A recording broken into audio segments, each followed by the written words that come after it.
So the next question we have here is from Alex. Alex wrote, I eat a lot of Jif peanut butter. Jif contains a small amount, less than 2% according to the label. Good job for reading the label, Alex. Kudos, of hydrogenated oil. How harmful is it to consume small amounts of hydrogenated oil? So thanks for reading that, Laura.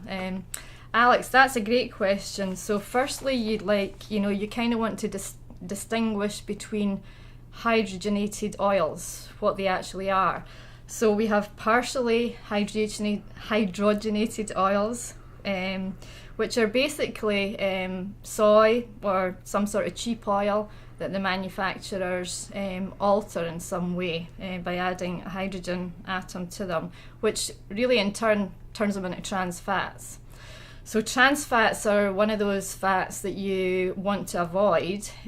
So that's kind of one way of looking at the hydrogenated oils. The fully hydrogenated oils are saturated fats.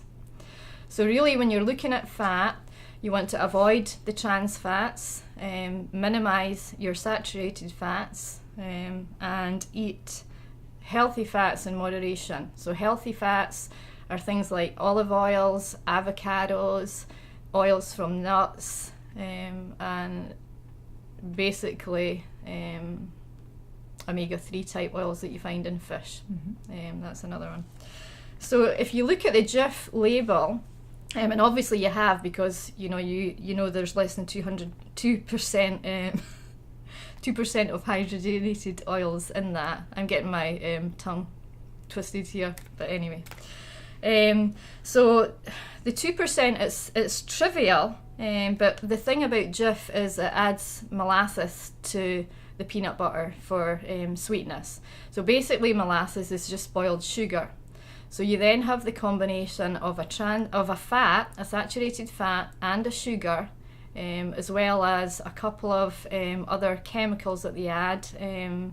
Diglycerides, I think, is one of them. There's a couple of other ones in there which, there's no nutritional value to eating those. So basically, I would recommend choosing a natural peanut butter. There's lots of them out there.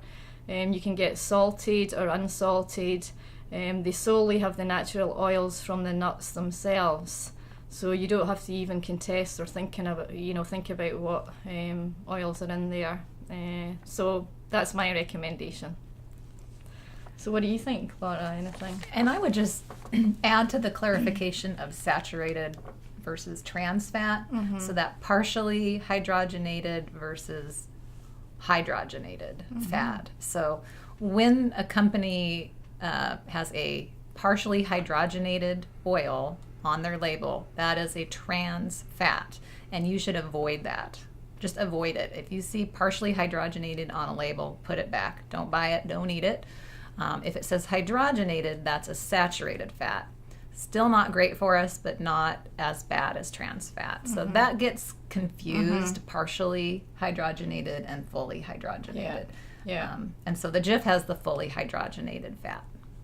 And another way to kind of look at things as well is if you read things on a label that you don't really know what they are, or how to pronounce them because they've got about 50 letters in their name, maybe it's not a good idea to eat them in the first place.